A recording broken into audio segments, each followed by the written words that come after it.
I call to order public hearing. First is presentation of proposed 2026 extracurricular activities fees. Mr. Jim Servant, Chief Financial Officer, information and discussion. Mr. Servant?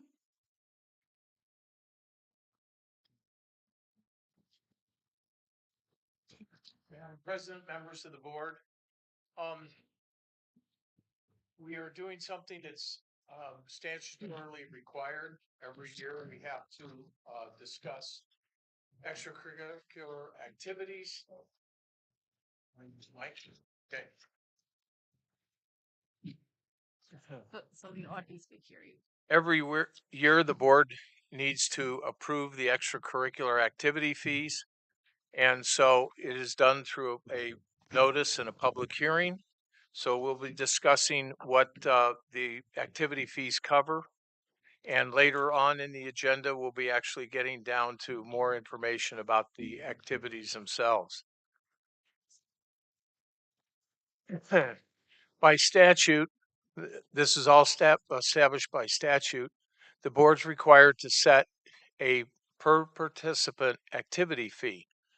And as you can see, the proposed fees for the calendar year 2026 is $1 per each participant, and that's for the year, and $25 if it involves band. However, statute also allows the principals to waive those fees.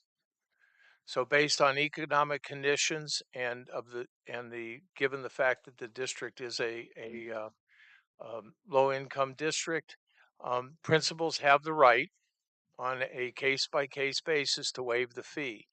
Therefore, effectively, while we do adopt a fee, participation fee, that will not be charged in most cases to students. That will be waived by the principals.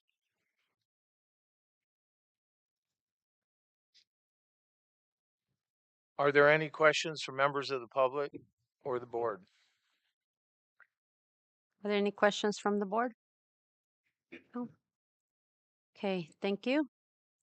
Now I move to call to order governing board annual reorganization and regular governing board meeting. First is we have the Pledge of Allegiance. Ms. Guzman, can you lead us in the pledge? I pledge allegiance to the flag of the United States of America and to the republic for which it stands, one nation, under God, indivisible, with liberty and justice for all. Thank you. Roll call. Governing Board President, Ms. Patricia Jimenez. Present. Governing Board Vice President, Ms. Maria Guzman. Present. Governing Board Member, Mr. Rudy Santa Cruz. Present. Governing Board Member, Ms. Maria Hernandez. Present. And Governing Board Member, Mr. Harry Gerwal. Present. Thank you. Thank you. Next, approval of the January 15, 2026 Governing Board Annual Reorganization and Regular Governing Board Meeting with Executive Session. Is there a motion? So moved. Is there a second? Second. Call for the vote.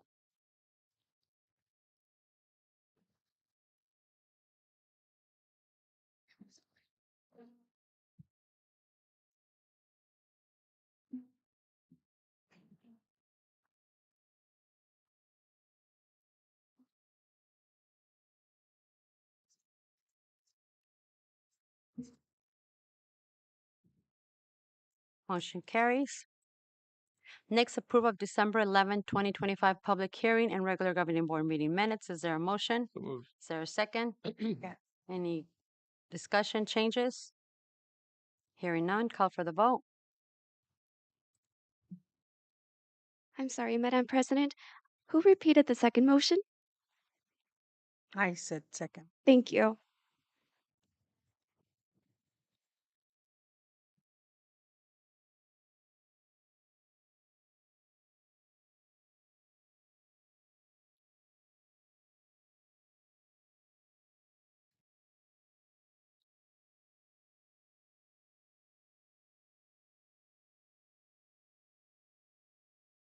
Motion carries. Next is governing board reports. First is Mr. Gerwal. Yes, Madam President. Welcome, everyone. I hope everybody had a great holiday season. In December, I had an opportunity to attend the Arizona School Boards Association annual conference at no cost to the district, by the way. And there was some great information that was shared that I want to share with you this evening as well. Um, at least 6 school districts in the Valley have announced school closures during 2025-26 school years. And part of that is the shifts in local older neighborhoods have impacted the student age population due to dropping birth rates, growth of Arizona school vouchers, and high home prices are reasons districts cited for the student numbers dropping and declining. Why are older districts like Isaac at higher risk of school closures? Since 2010, Arizona has grown by over 1 million people, but the population under the age of 18 has not changed. The introduction of school choice and aging population in the valley have compounded school districts' financings since 85 to 95% of the money saved when closing schools comes from labor costs. Many districts have been able to avoid school closure are those in the far West Valley, which has gone through a rapid development in recent years. This has led to a great share of starter homes that are more affordable for young families. Westmeck, for example, had a benefit of growing alongside the raising popularity of charter schools. Districts in Glendale also expanded to fill growing numbers of seats until new charter schools created an exodus of students resulting from an explosive growth in the Arizona voucher program. As a member of the Isaac Board of Education, in the spring of 2026, we will begin planning for the upcoming 2026-27 school year. We will finalize our calendars, staffing, and curriculum updates. And by the summer of 2026, all preparations for the new school year will have been completed. Why am I sharing this information today? Looking back over the last year, January 25th to 26th, Isaac has experienced a reduction of 700 enrollment numbers. And as of August 28, 2025, when we began recording average daily membership, we experienced a reduction of 73 students. On today's agenda, we have recorded an enrollment of 4,453 with an ADM of 3,796, resulting in a difference of a potentially 657 less students in our population right now. Let me be clear. I'm not suggesting we're going to close any schools. It's just that and this reduction continues, will impact our 2026-27 financials. And I look forward to collaborating with my board colleagues and the staff to plan accordingly. So it's just incumbent on us to make sure we understand what's coming down the pike so that we can prepare. So with that, Madam President, that completes my report. Thank you. Next is Mr. Santa Cruz. Thank you. I just want to wish everybody a good year. We've done a lot of things in 2025, so hopefully in 2026 we're going to do much better. Just to piggyback a little bit on Mr. Garwell's presentation, it hasn't helped um, with the ICE program. A lot of our families have moved um, out of the state for the fear of reprisal from the ICE. So a lot of enrollment is decreased because some of the families just didn't want to put up with it anymore. They just took off and went back to Mexico. So it's unfortunate it's happening, but hopefully, like Mr. Gerwell said, that we're going to make adjustments and plan for those unforeseen or decline in enrollment. So hopefully we can take care of that. So thank you. Thank you. Next is Ms. Guzman. Thank you. Just want to welcome everyone here today. Have no report. Thank you. Next is myself. Also, good evening, everyone. Welcome. I hope you had a wonderful start to 2026. I would like to share that I had the pleasure of attending the Family Leadership Institute graduation ceremony last week. It was truly inspiring to see many of our parents complete the program and celebrate an important achievement. Thank you, Dr. Lily and Marcela. It was a great turnout to see I think over 60 parents promoting and graduating. A special thanks to Consuelo Castillo for joining us, for her dedication in teaching and empowering our parents throughout the program. I also want to thank on our consent agenda. There's a good friend of mine and a teacher, Nancy Doris, who I thank her for her incredible commitment for more than 30 years of service. We are grateful for all you have done here in our district. And that's my report for today. Thank you. Next is Ms. Hernandez. Thank you, Madam President. I just want to welcome everybody here. Everybody looks refreshed and ready to go for the 2026 new school year. I hope everybody was able to recuperate a little bit of the anxieties that put us out before the school year had went into vacation mode. However, in any way or support that there is and keeping each other together to keep things flowing as easily as we can, keeping motivation going here because I know we'll be having testing coming up here real soon and our kiddos need those reinforcements along with the parents. That we just make sure that we try to be as sharp as we can and just I'm glad to see everybody that's here this evening. Thank you. That's it, Miss. Thank you. Next is Superintendent Update, Dr. Lilly. Good evening, Madam President, members of the board, and ISAC community. Welcome back, and I hope everyone enjoyed 2020, a great start to this 2026 year. As we begin our new year, reflection and intentions for renewal and recommitments are an important part of what reminds us that progress comes through persistence and cycles of effort. So tonight, and as part of my update, I want to share an important reflection on the year behind us, and I'd like to highlight areas from our focused work in 2025. This was a year that was centered on what matters most, our students, our families, staff, while navigating the realities of receivership and significant financial adjustments. There were difficult and painful decisions that affected all areas, all corners of our district and our educational program. At the same time, those adjustments created space for reflection and the arduous work of restructuring and improving systems to ensure we do not face the same challenges in the future. At ISAC, this work of improving happened because of all of you. ISAC, every single one of you, your dedication ensured that our schools continue to be safe spaces, welcoming and functioning for our students every single day in 2025. So 2025 brought up some right-sizing phases. During the earlier part of our year, the district moved through two of those phases. The first phase being the stabilization phase, where we implemented immediate triage and interventions led by our state-appointed receiver, Mr. Kenny. And those major triage and interventions included closure of two of our schools, outsourcing custodial grounds and food services, a reduction in force that aligned to projected enrollment declines. I am pleased to report that our student enrollment decreased projections from the spring aligned with our actual enrollment, allowing us to continue operating this year without additional financial adjustments that could have happened had our projections in student enrollment been off margin.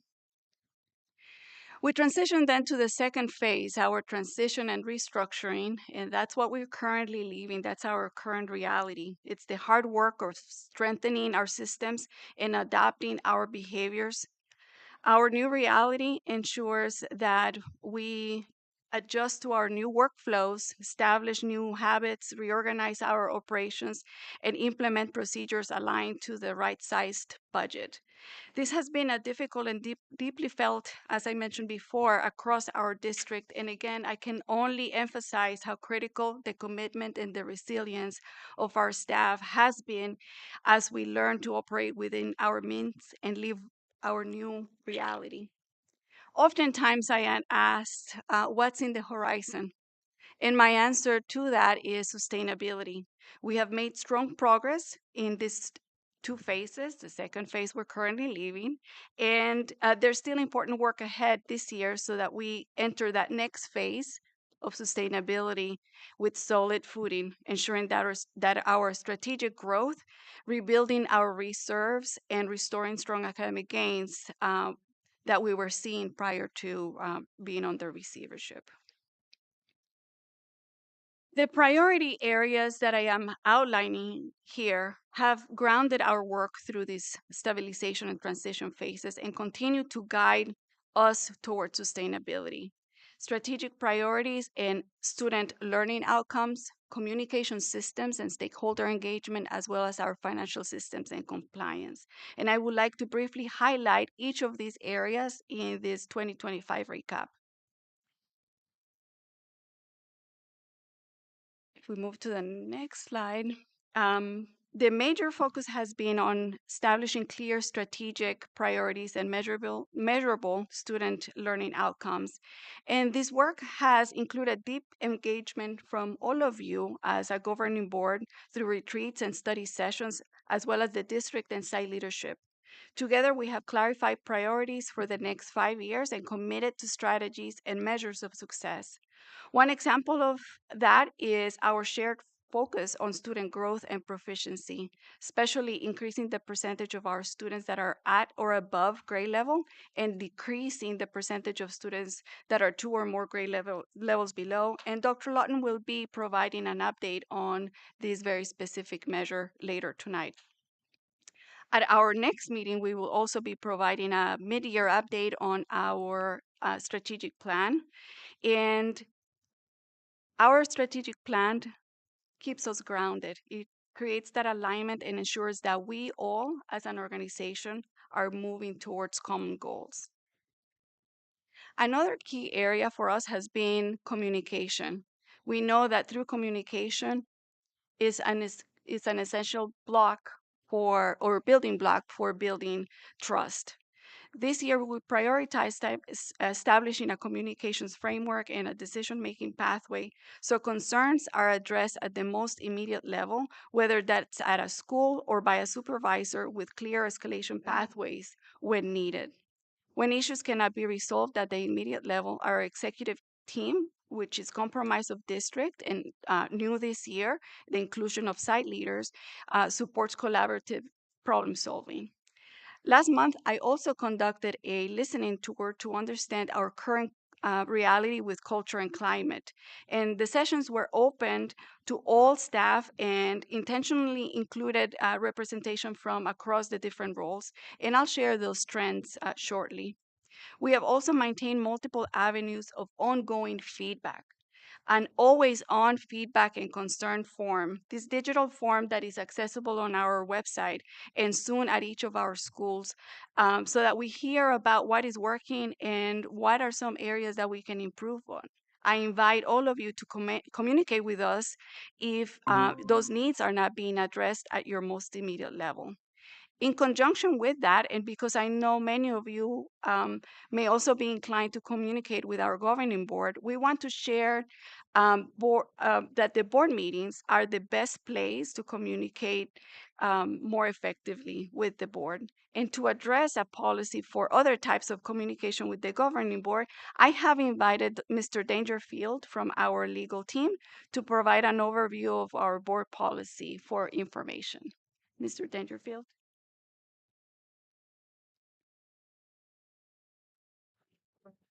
Thank you, members of the governing board. It's good to be here with you today.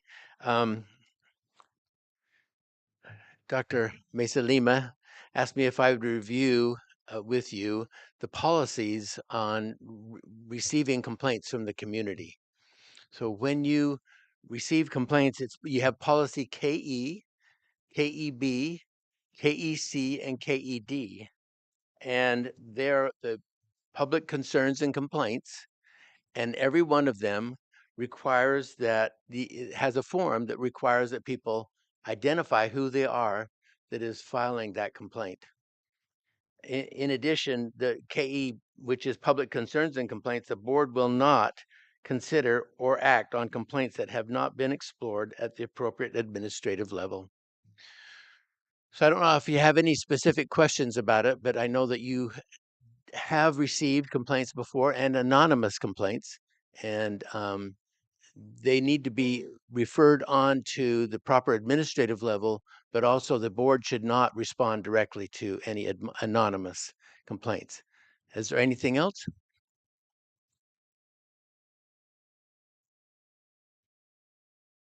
Thank you, Mr. Dangerfield. Okay. As a community, we want your feedback. It tells us what's working when what needs improvement, and these board meetings are also an important space for that communication. And I appreciate Mr. Dangerfield by providing clarity on policy related to board communications.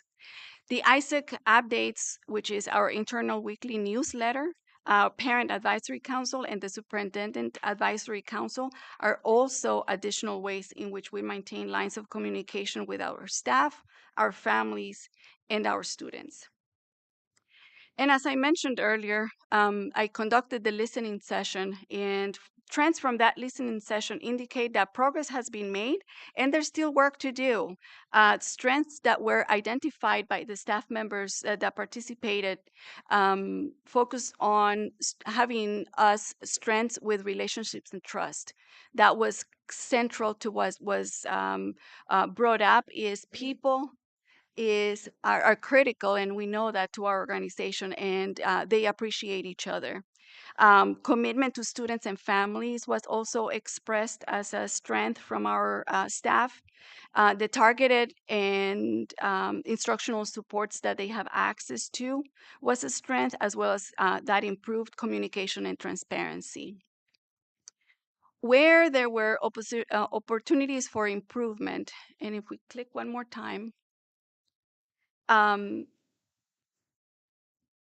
opportunities for improvement involved restorative practice and discipline systems within our schools, improvement with staffing, work overload and role clarity, custodial and facility services, professional development.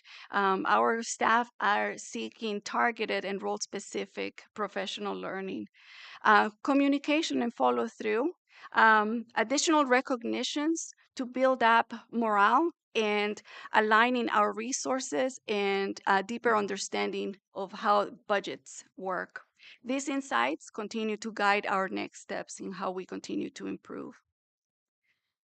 Lastly, the third element that has been central to 2025 and will continue to be so in 2026 is the strengthening of financial systems and compliance.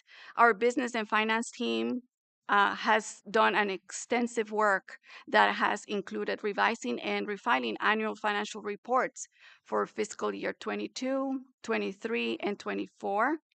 Conducting single audits for fiscal years 23, 24. Fiscal year 25 is ongoing and it's on track for the March submission deadline. As the result of those audits, developing a corrective action has been a priority, and in conjunction to that, alignment and the building of our standard operating procedures. All of our departments are engaged in building standard operating procedures. Cash balances have remained positive throughout the year, addressing major challenges we faced in January. Budget and expenditure reports continue as a standing agenda in our board meetings for transparency. Additional highlights in this area from 2025 include that we are on track to meet the fiscal year 26 general budget limit. All of our debt payments have been made on time. That includes the $6 million loan and our lease sale agreement with Tolson. We received the opening of reimbursement window for ESSER 2, receiving $5.9 million, and generated revenues from the sales of two properties, generated $3.4 million. We have continued and built on a second long-term lease agreement, as well as the community approval of the $10 million bond and 15% budget override. That brings us to a close for our 2025 year in review. January is also National School Board Appreciation Month, and I want to thank each of you board members for your service to the Isaac School District. Serving as a governing board member is, and I like to emphasize, is voluntary and it's also unpaid role. It requires an extraordinary commitment of time, thought, and responsibility. Your role is setting the vision, establishing policy, and holding the system accountable for foundational is foundational to our progress. Over the last year, your leadership has been especially meaningful as we navigated complex challenges together. So, on behalf of our students, our staff, and our community, thank you for your service, for your partnership, and for your continued commitment to Isaac. Please accept this very small token of appreciation that you can see in front of you, and please join us in the front for a group photo.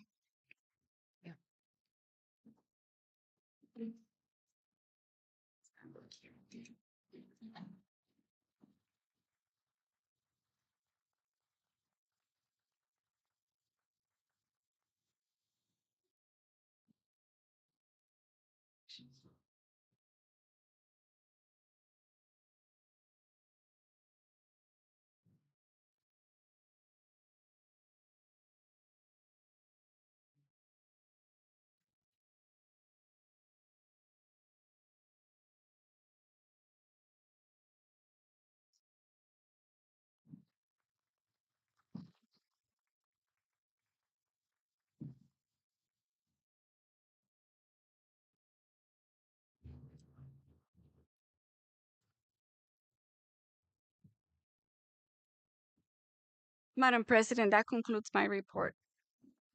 Thank you, Dr. Lilly. Okay, at this time, we have, as you know, every year we do the annual reorganization of the board. Dr. Lilly? Madam President, members of the board, I want to emphasize the purpose of this annual governing board reorganization. Under our policy BDA, board organizational meetings, the governing board must meet for the purpose of reorganization. And the policy states, for the purpose of organization of the governing board, the board shall meet at the most convenient public facility in the district. If a public facility is not available within the district, the board may meet at any available public facility convenient to all board members, regardless of the county or school district in which the facility is located. Such a meeting shall be held between January 1st and January 15th following the election. Every year, every school district governing board consisting of 5 or more members should, at its annual meeting, elect a president and a vice president from among its members. This is why we're here for the first part of the meeting today to elect a president and a vice president for the board. Thank you. So nominations will be made from the floor. A second is not required. By a majority vote is needed to elect the president. Once all nominations have been received, if there is any than one more nominee, a verbal roll call vote will be taken in order nominations were made. The nominee with the most votes will be elected. If there's only one nominee, as they accept the nomination, they will be elected. At this time, are there any nominations for Board President 2026? Madam President, Mr. Rudy? it's been it was a rough year last year, 2025, and one of the things I saw was, the leadership quality of Ms. Jimenez. So based on that, I want to nominate you for board president. Thank you. I guess I have to see if I accept the nomination, correct? I accept the nomination. Thank you. Is there any other nominees on the floor for President of 2026? Madam President, I'd like to nominate Mr. Garwal for president. Okay, Mr. Garwell, do you accept the nomination? Yes, I would, Madam President. Okay, once again, are there any nominees? Are there any other nominees?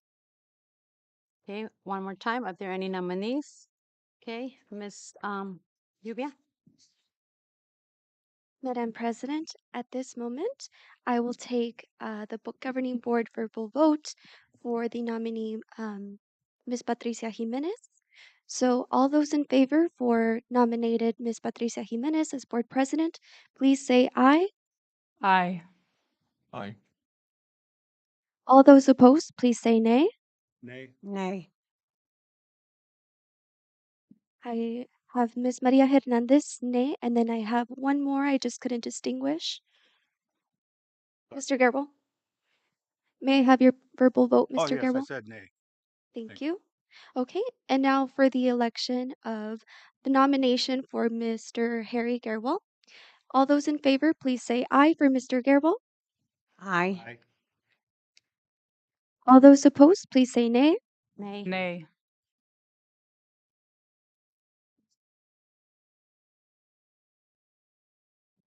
Madam President, for the nominee Ms. Patricia Jimenez, I have 3 ayes, I have 2 noes. For the nominee Mr. Harry Gerbil, I have 2 ayes and I have 3 noes. Thank you. Okay, do I just do another motion to, yeah? Okay, now we have the election of the governing board president. Thank you, colleagues. Myself, so now we're gonna do call for a vote.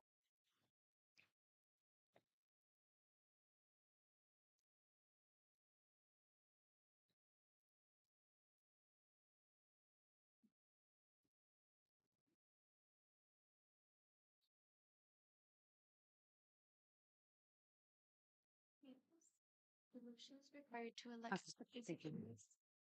A motion is required to elect nominee Patricia Jimenez as a nominee for majority vote as president. So is there a motion? So moved. Is there a second? Second. Okay, call for the vote.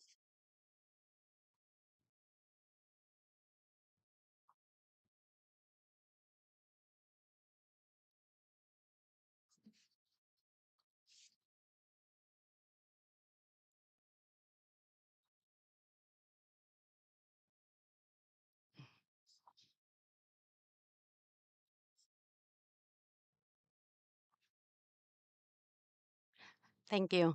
And once again, thank you again. And I accept this nomination. And I have said before, I'm going to continue being here for more than 40 years. This is my community, and I'm going to continue fighting and making sure how I told the community. My goal is to get us out of receivership and going and moving forward because right now we're facing many, many crises. As you know, I am a fighter and I love our students, and I'm going to be here for our students. So thank you again for trusting in me. Next, we have nominations to elect the vice president. So at this time, do I have any nominations on the floor to elect the vice president? Madam President, Mr. Rudy? uh, because of our experience that we had last year, we need the most qualified candidates to help us out. And I like to nominate Mr. Gurwal because of his experience as a business person and his knowledge. And therefore, I think it's just as important as president. The vice president is just as important. So I would like to nominate Mr. Gurwal for vice president. Thank you. Is there any other nominations? Madam President, I'd like to also nominate Mr. Garewal for vice president. Okay, he's on the floor. And is there any other nominations? Going once? Is there any other nominations? Twice? Any other nominations? Okay, Mr. Garrett, do you accept being the vice president? Yes, Madam President, I do. Thank you very much for the Okay, confidence. thank you. So at this time, Madam President, at this time, there was only one nominee, and if there was only one nominee and they accept the nomination, they will be elected, and we may proceed to item 6D on the agenda. A motion will need to be made, and the majority vote will Okay, also be needed. so I need a motion to nominate Mr. Harry Garbo as elected vice president. Is there a motion? So moved. Is there a second? Second. Okay, call for the vote.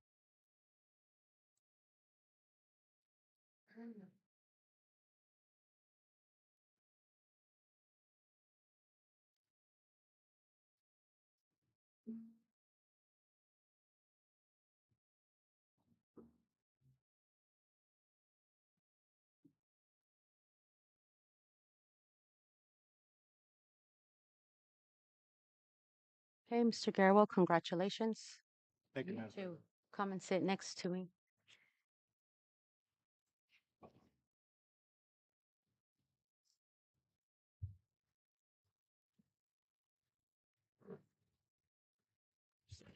Oh, thank you.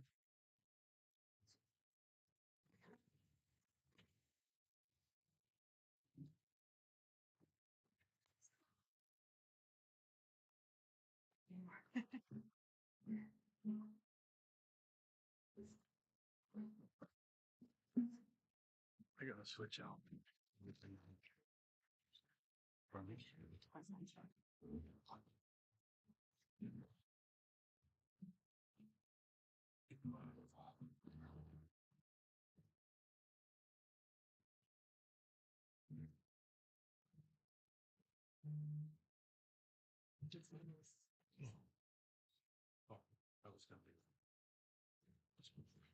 Oh, sorry. Too many movies.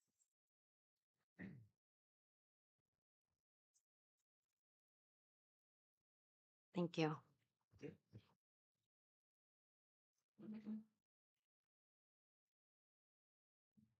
That's it. Okay. Would you like to say something? Yeah, yes, Madam President. First of all, thank you to the board for their confidence. I'll certainly do what I can to help us, uh, accomplish our goal, which is to get out of this receivership. So anything that I can do, that I can bring forward to help us to get there and provide a great education for our children, I think are a priority. So we're all focused on that together. So again, thank you to the board for your confidence, and I look forward to serving in this capacity. Okay, thank you. Next is new business information, discussion, and action. Next, approval of the 2026 extracurricular activities program for activities fees. Mr. Jim Servin, Chief Financial Officer, is there a motion? So moved. Is there a second? Second. Mr. Servin? Madam President, members of the board, there is a requirement that the governing board approve the extracurricular activity programs on an annual basis. And before you is 5 groups. Um, we keep the groups intentionally low as far as the number of them because the money then becomes too diluted if we have many upon many of activities. So what we've done is there's a category called greatest needs, which pretty much says exactly that. The greatest needs is determined to be eligible if a vote of a school tax credit site council approves it. Therefore, anything that is donated to greatest needs can be directed by the site council to where it goes, or if the donor wants it to go to some other cause that's not listed, it would still be put under greatest needs and dealt with that way. A category for field trips. Field trips are very expensive. The transportation cost to go on extracurricular trips is expensive, so this is a way to help offset the transportation costs. Arts, which includes band and art, they're also a category, and STEM, science, technology, engineering, and math are also categories. What I'd like to point out is the definition of extracurricular activity programs is programs that are at the before school programs. There are some programs that can be done during school and then after school programs. So those expenses, if they meet a test, and the principals have all been given paperwork on how to do the test, if they qualify, then the district can use the extracurricular tax credits. And anyone donating to this program is able in Arizona, depending on their tax liability, if they're single or head of household, they can donate up to $200. And for married couples, it's $400.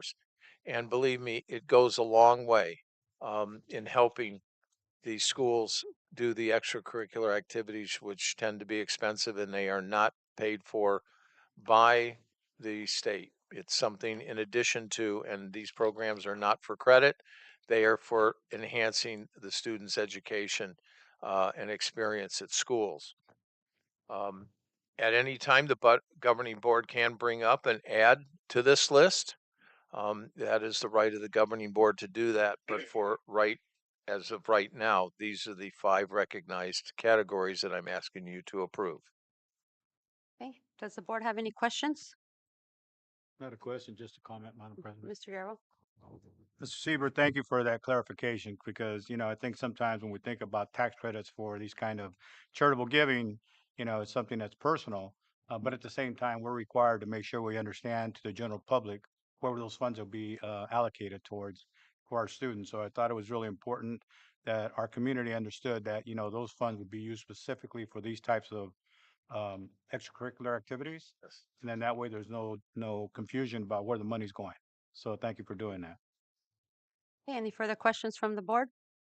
Hearing none, call for the vote.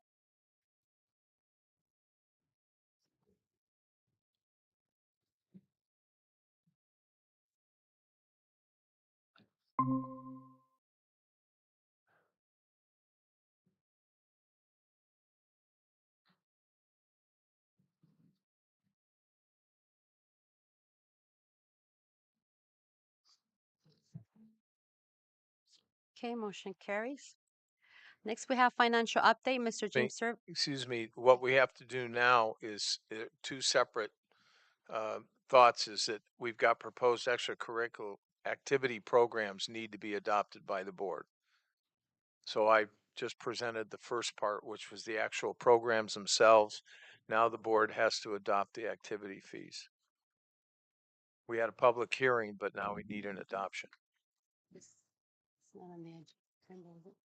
Mr. Serpin, on the agenda item, we have this agenda item listed as the 2026 extracurricular activity programs as well as the activity fees. Is there a Treat it as one item? Yes, Okay. that is correct. So the board has approved both items in one agenda item. Okay. Do you want to clarify the vote? Okay, so at this time, the board has currently approved for the two separate things, although it is listed under one agenda item. So both are currently listed as there was a motion for the 2026 extracurricular activity programs and activity fees. Okay. Does the board have any questions? Now, just to clarify, we're voting on one, the two items, but it's under one item, agenda item. That is correct. Okay, thank you. Thank you. So next, Mr. Serban, financial update on our finances. Yes, Madam President, members of the board, the financial update is being done at December 31st, 2025. First page contains the budget and expenditures at 12/31/25.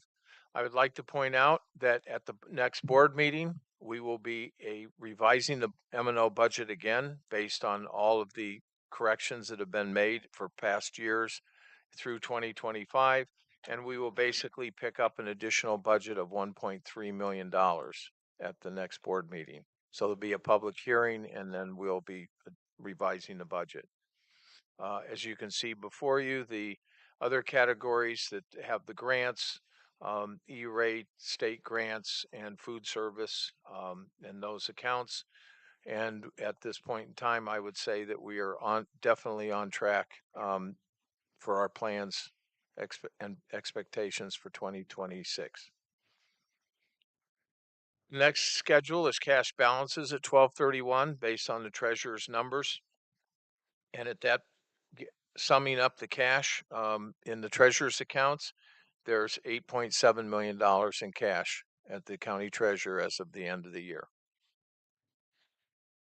The final item is we did a whole series of grant reimbursement requests, and that amount of requests totaled $1,065,502, and we expect those funds within the next 2 weeks to arrive.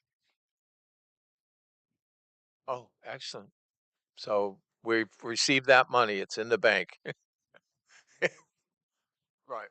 It's as good as in the bank. So therefore, that enhances our cash balance. And as you know, every day cash balances go up and down based on revenues and expenditures. But we are on track for staying within the budget with expenditures, and our revenues are keeping up with our needs at this point in time. Okay, That ends my presentation. thank you. Does the board have any questions? Mr. Garwell? Madam President, Mr. Siebert, can you just explain to us why we have a negative 17 million in unrestricted capital? Because I know anybody that looks at these things, they'll see that as a negative and wonder why it's still negative.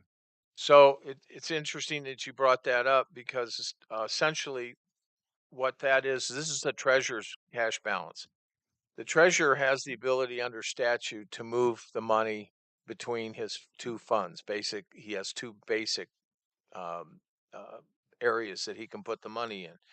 And he moves those monies in and out to avoid issuing warrants.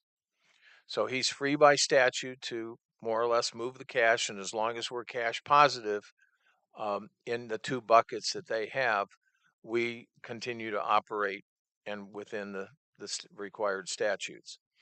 If you look, he has obviously um, made adjustment entries, which we don't recognize those directly. And that's for 10 million. The balance, as you pointed out, is negative 10 million. If you go to the budget and expenditures, you will see that the 610 account actually has an $18,595,000 balance. That, for all practical purposes, is the balance in the capital. So what we're seeing here is some of the categories change because of the treasurer's entries, but the actual amount of the overspend within capital is in fact 18 million. Okay, Again, very it's good. one of the miracles of statute allowing the county treasurer to move money so that he doesn't have to issue warrants. Because as you know, that's where the district got in trouble and basically reached zero, was because he had issued so many millions in warrants. He wasn't willing to issue any more because there was no guarantee they'd get repaid. Well, I've always often said that, school finance is probably one of the most difficult to even try to understand. So it's always good to have some clarification. And that's why I wanted to ask that question so that we have a better understanding of what's going on. It really is up to the treasurer for all intent and purposes to do what he does there, right? Or she And does. he's actually doing it for our benefit. Okay, thank you. Any further questions? Okay, hearing none. Mid-year student diagnosis result, Dr. Dennis Latin, Executive Director of Teaching and Learning, Information and Discussion. Mr. Latin. Madam President, members of the governing board, Dr. Mesalema, and Isaac community. Tonight I'm just going to give a brief presentation based on our mid-year iReady data.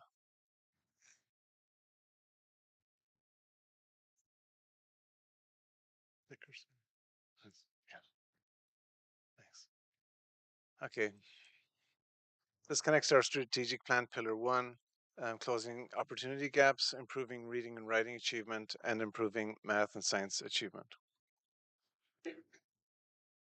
This first data set is our reading change from fall to winter. So the light green bars are where we were in the fall, and the strong green bars are where we were in the winter. So for example, if you look at Butler, we at the beginning of the year there were 10% of students were on level, and by mid-year 20% of students were on level.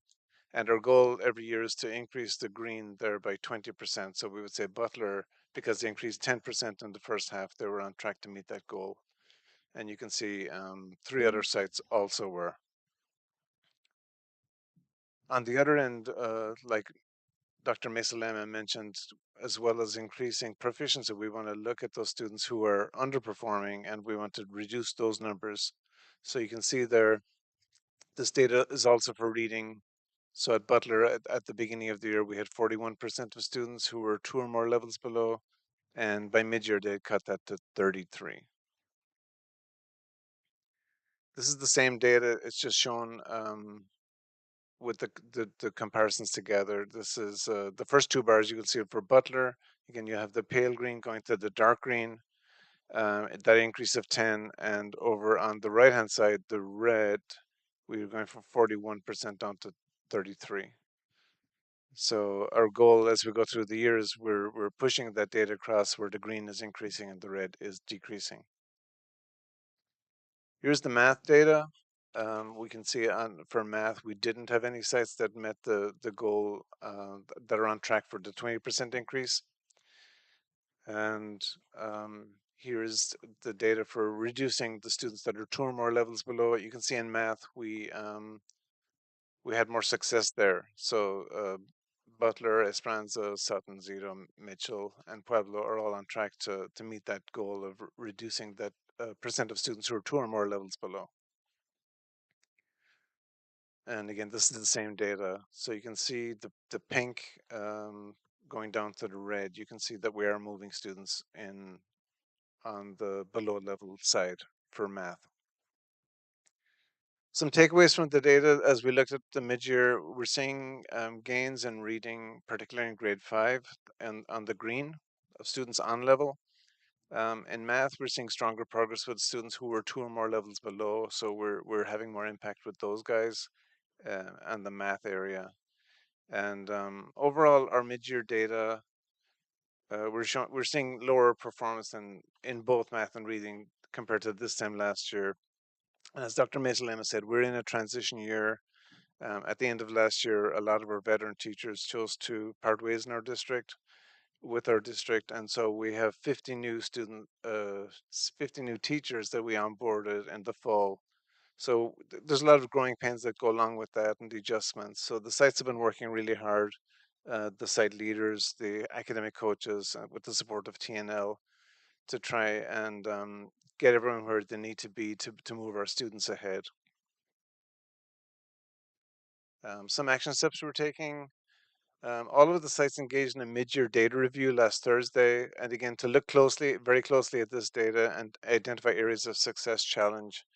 And then the teams planned out the adjustments they're going to make for the second half of the year to make sure we're moving students ahead. And as Dr. Mesa-Lema mentioned from her listening tour, the positive behavior and positive environment piece came up from groups that she met with.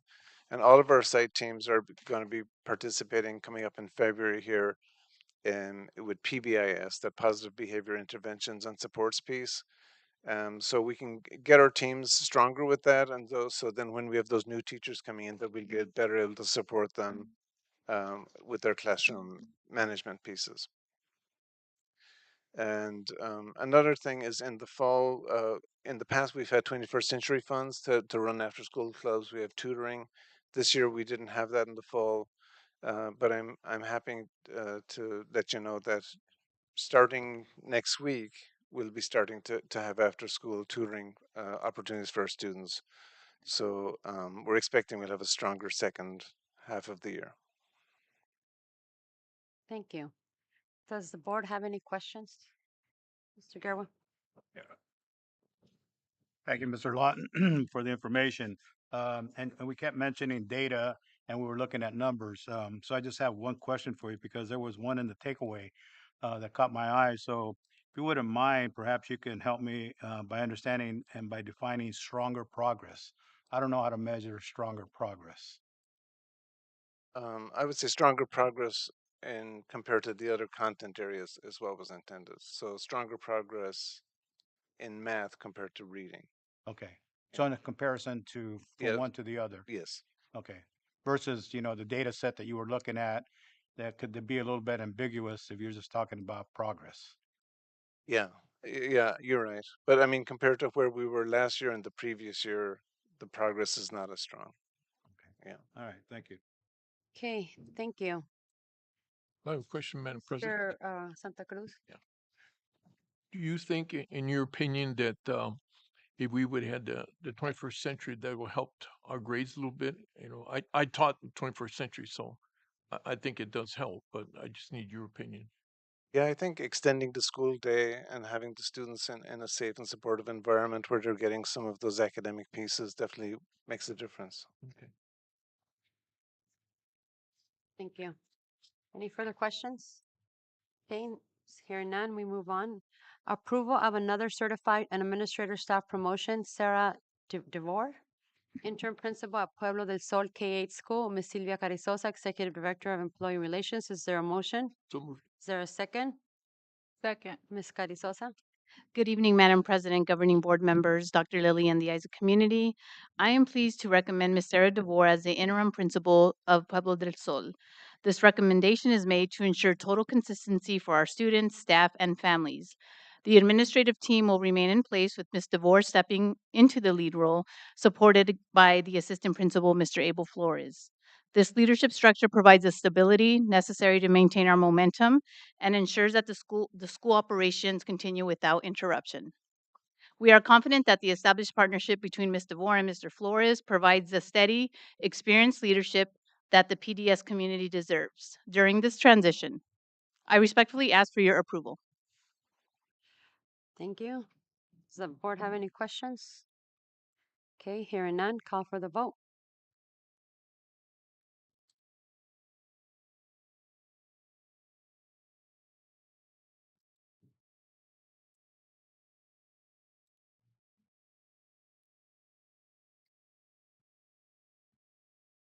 Okay, motion carries. Congratulations. Is she here?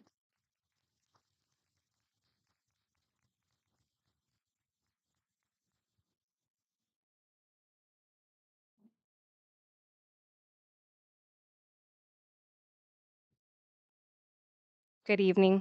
Thank you, Madam President, Dr. Mesa Lema, the rest of the governing board. It is an honor to accept this appointment and this position in our community. I'd also like to thank Pueblo del Sol, my home school community. The last 5 years, I've had the pleasure of working at Pueblo del Sol, first as a teacher, then as an academic coach, and most recently as a TOSA. And throughout that time, I've seen a lot of transition happen at our school. And I say that to say to our community that I know what transition looks like, and I know the challenges that come with transition. And so I do not take that lightly. I am so grateful to accept this honor, and I hope that regardless of which title I have, I can always remain a learner. And I'm learning from my peers, I'm learning from my predecessors, I'm learning from our families and staff members. But mostly, I hope to learn from my own mistakes and improve our school. So thank you.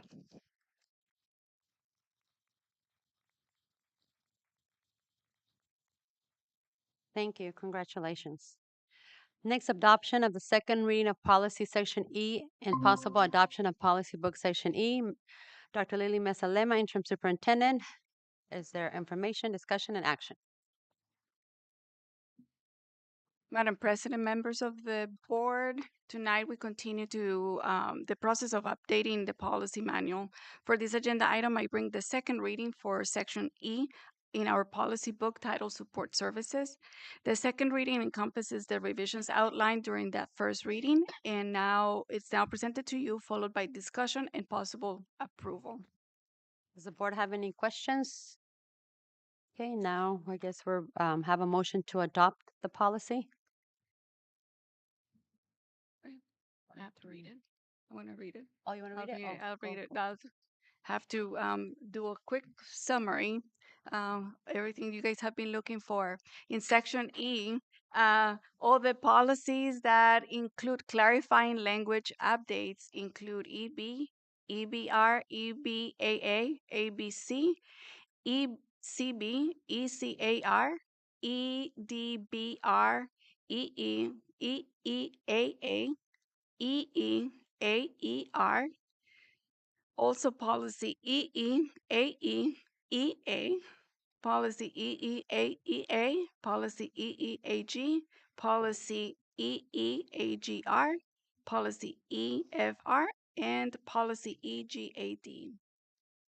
New policy adoptions include policy EFDA, policies with updated external web-based reference links, policy EHBR, and the rest of the policies will have no changes. Okay, is there a motion? So moved. Is there a second? Second. Call for the vote.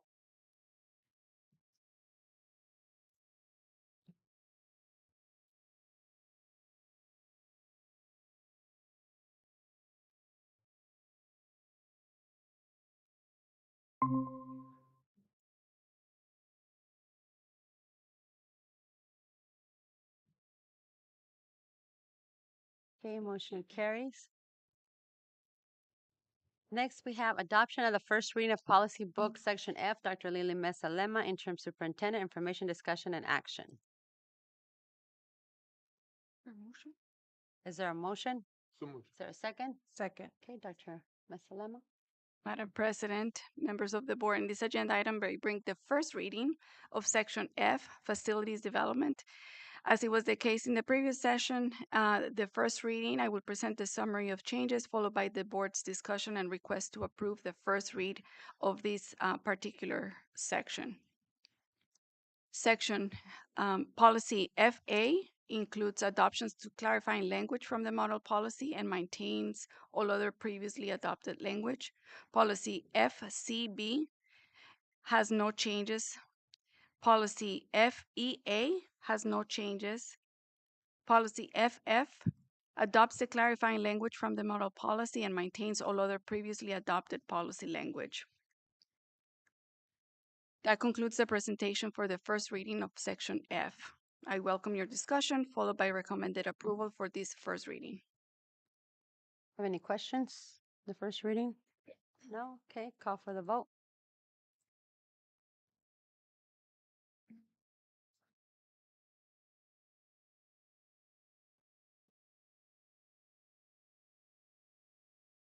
Okay, motion carries. Next, adoption of the first reading of policy book section G, policies GA through GBED. Dr. Lily Mesa Lema, interim superintendent.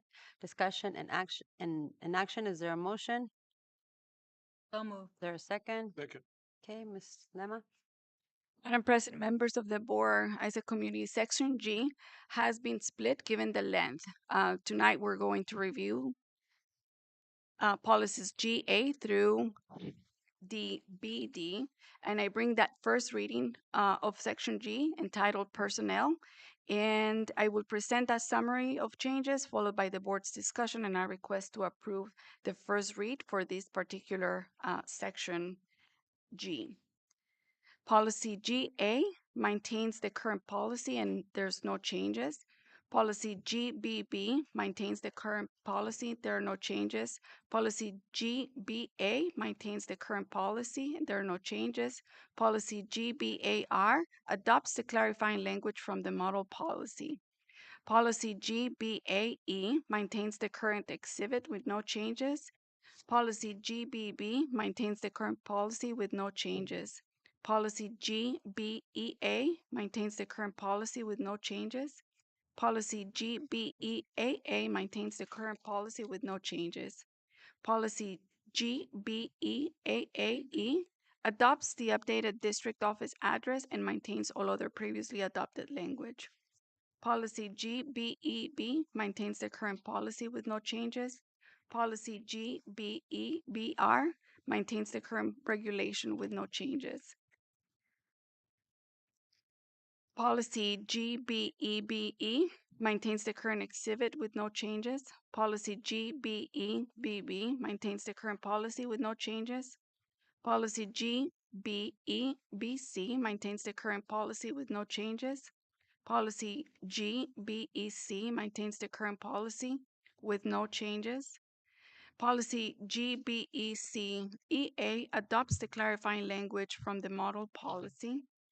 Policy GBEC-EB maintains the current exhibit with no changes. Policy GBECA maintains the current policy with no changes.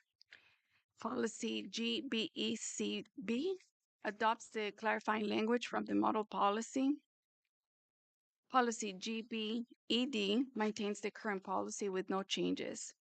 And that concludes the presentation of this section. Any questions, recommendations? Any questions from the board? Okay, call for the vote.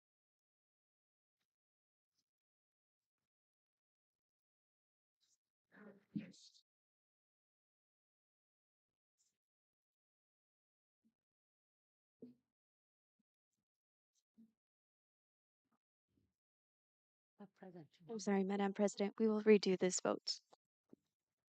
Like, when did you guys leave?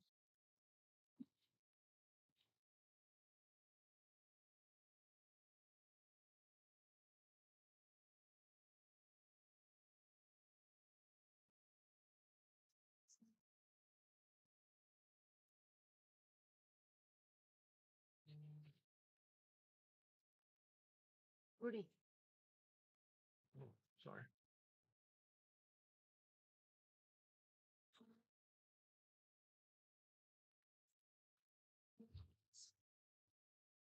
Okay, motion carries. Next, we have approval of the consent agenda. Is there a motion to approve the whole consent agenda? So moved. Is there a second? Second. Call for the vote.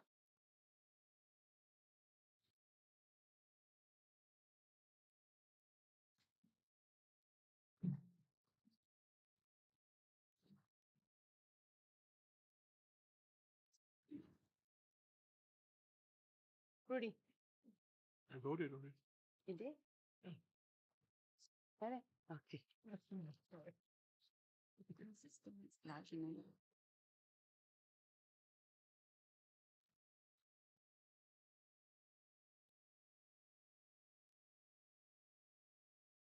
Okay.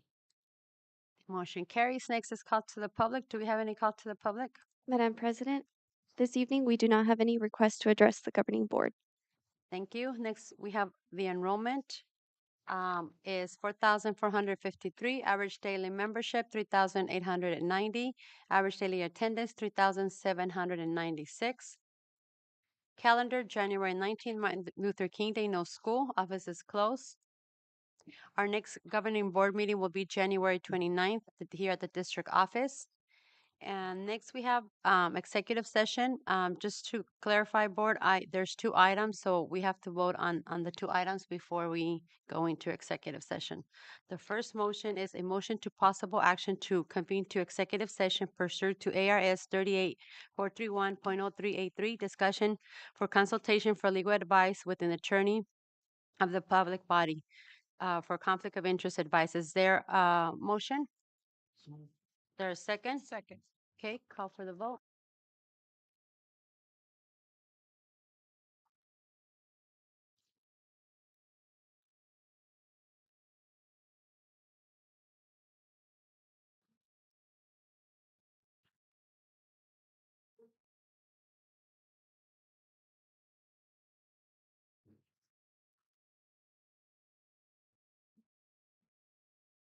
Okay, motion carries.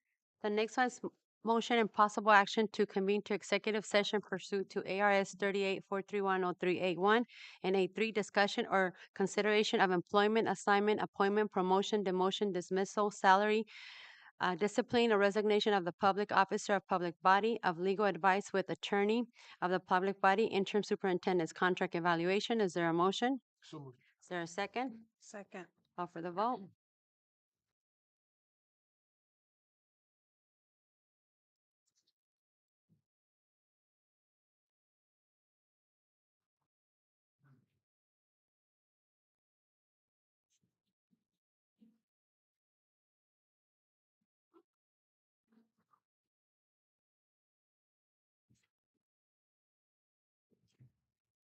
Ms. Guzman?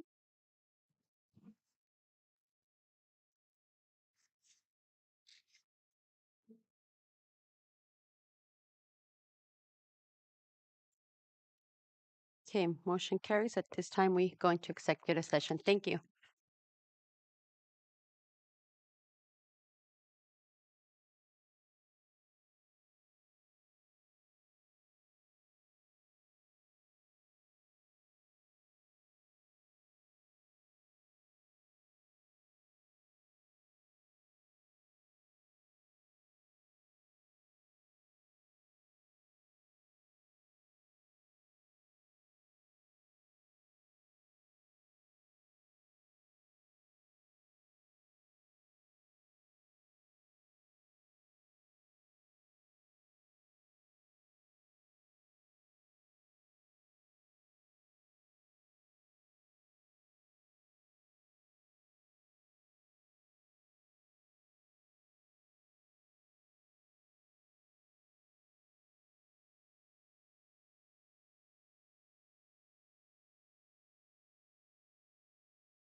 I need a motion to reconvene into regular session. So moved. Is there a second? Second. Okay, call for the vote.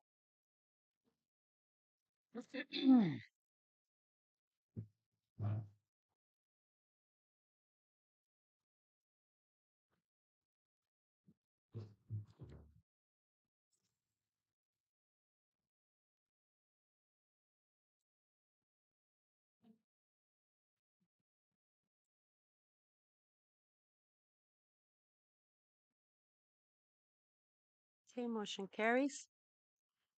Next is adjournment, so if there's no objections, meeting adjourned.